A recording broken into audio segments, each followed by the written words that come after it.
Scientific ways of propagating fruit-bearing trees through marketing. Ang pag-aaral natin ngayon ay tungkol sa siyentipikong paraan ng pagpaparami ng namumungang puno sa pamamagitan ng marcotting o pagpapaugat sa sanga. Marcotting or air layering is the simplest method of propagating plants, usually done during rainy season where the branch is induced to root. This method is commonly used in fruit-bearing trees like mango, santol, chico, and other citrus plants. It is also used in some ornamental plants that are difficult to grow.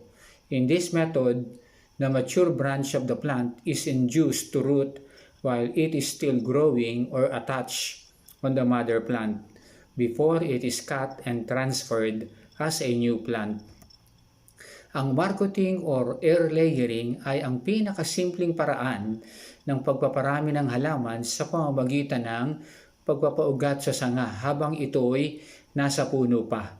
Ito ay kadalasang ginagawa sa mga namumungang puno tulad ng mangga, santol, chico at ibang halamang citrus. Ang halimbawa ng halamang citrus ay kalamansi o orange. Ito rin ay ginagawa sa mga halamang ornamental na mahirap palaguin. Sa ganitong sistema, ang isang magulang na sanga ng isang halaman ay pinauugatan habang ito ay nakakabit pa sa katawan ng halaman bago ito putulin at ilipat o itanim bilang isang bagong halaman. Steps in marcotting or air layering. Number 1. Prepare tools and materials needed. Plastic, pruning shear, marcotting knife, string, sphagnum moss.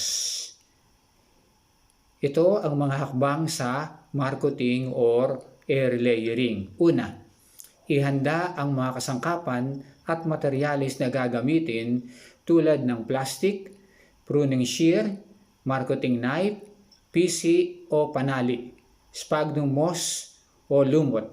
Kung walang sphagnum moss, pwede nang gamitin ang basa o malagkit na lupa. Number 2. Wear your PPE or personal protective equipment. Pangalawa, magsuot ng PPE tulad ng guantes, mask o takip sa bibig at ilong, apron at iba pa. Number 3. Select a mature branch about a pencil in size in diameter which is healthy and free from any pest. Pangatlo, pumili ng isang magulang na sanga na halos kasing diametro o laki ng isang lapis ang paikot nito. Ang piniling sanga ay dapat malusog at walang peste. Number 4. Make 2 clean cuts around the branch about 3 cm apart using sharp knife or budding knife. Pang-apat, gumawa ng paikot na hiwa sa sanga gamit ang matulis na budding knife na may distansyang 3 cm sa bawat dulo nito. Number 5. Peel off the bark between those 2 cuts and scrape the cambium layer using the knife. Pang-5. Balatan ang hiniwang bahagi ng sanga at kaskasin o kayuri ng kutsilyo ang cadmium layer o yung maputing bahagi ng sanga. Number 6. Wrap with a moistened ball of rooting medium, either sphagnum moss, coconut husk, soil, or sawdust with a plastic sheet in the area where the bark has been peeled. Pang-6. Balutin ng basang sphagnum moss, balat ng nyog, lupa o kusot ng kahoy ang binalatang bahagi ng sanga at lagyan ito ng plastic. Number 7. Tie the ends tightly with thread or any plastic straw. Pangpito, talian ang magkabilang dulo ng plastic gamit ang PC o matibay na panali. Number 8. Cut the branch below the rooted portion with pruning shears or knife once the roots appeared at about 2 to 4 weeks or more. Pagkaraan ng 2 hanggang 4 na linggo, putulin ang ibabang bahagi ng sanga gamit ang pruning shear o kutsilyo sa sandaling may makita ng mga ugat sa loob ng plastic. Number 9. Remove the plastic sheet carefully and plant the rooted branch in the permanent place. Pangsyam, maingat na tanggalin ang plastic at itanim na ang pinaugatang sanga sa isang mainam na paso o permanenteng lugar. Panoorin naman natin ngayon ang isang video tungkol sa tamang paraan ng paggawa ng marcotting o pagpapaugat ng sanga.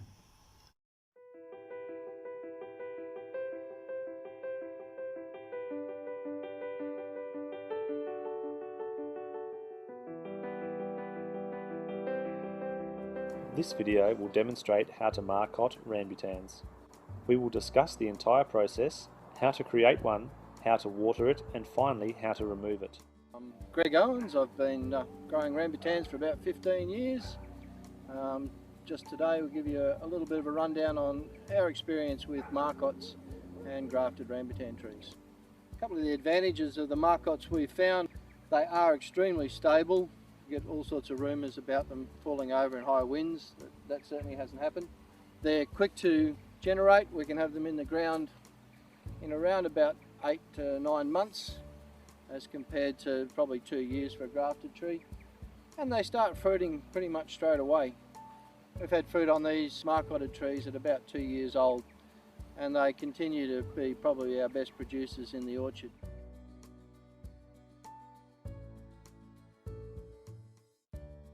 Marcotting is a cut or wound on the branch of a plant. You make 2 parallel cuts all the way around, then a third cut joining them. Then you peel off a small layer of cambium and enclose the wound with peat moss until roots develop.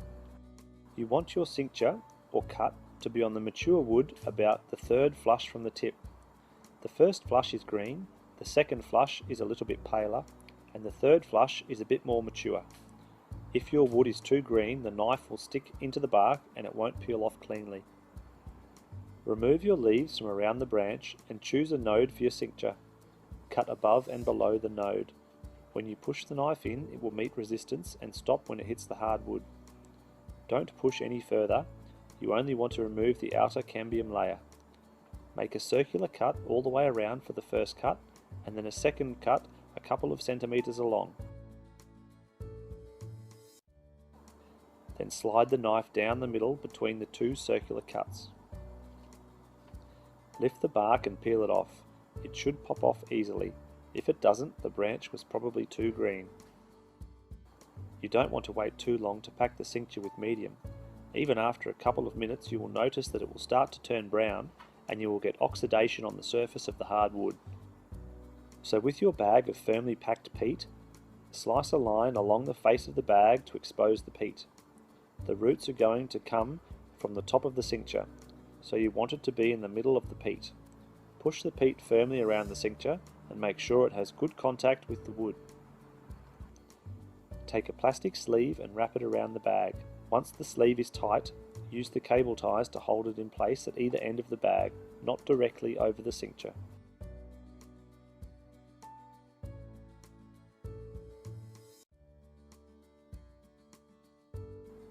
Tie up each end of the plastic to make a good seal and stop the peat from drying out.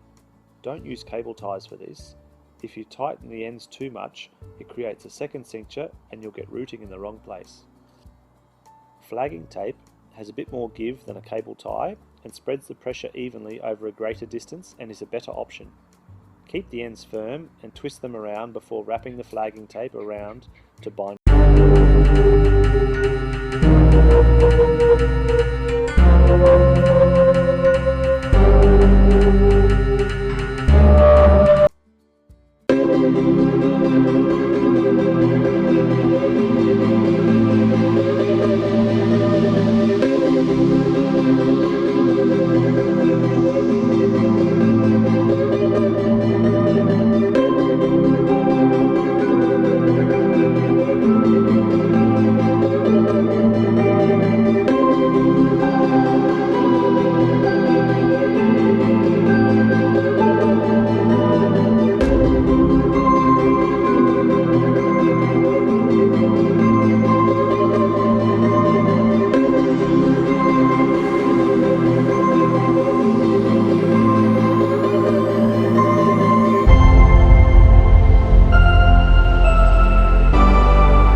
Once you have made your marcot, you need a way to keep them moist and water them on a weekly basis.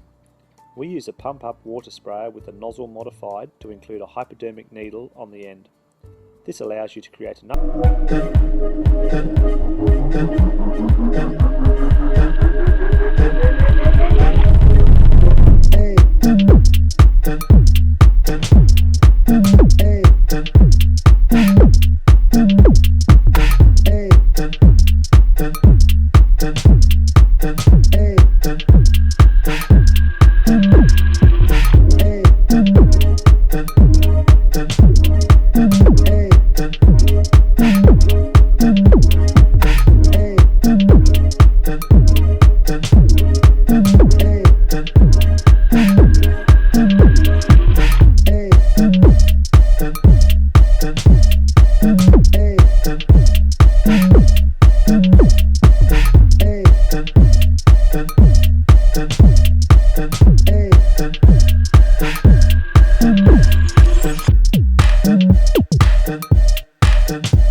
To remove the marcot, simply sever it from the parent using secateurs. Immerse the marcot in a bucket of water and make sure it stays wet until you get a chance to take the plastic off and pot it up in the nursery. Inaasahan ko na natutunan ninyo ang tamang paraan ng marcotting o pagpapaugat sa sanga. Maraming salamat po.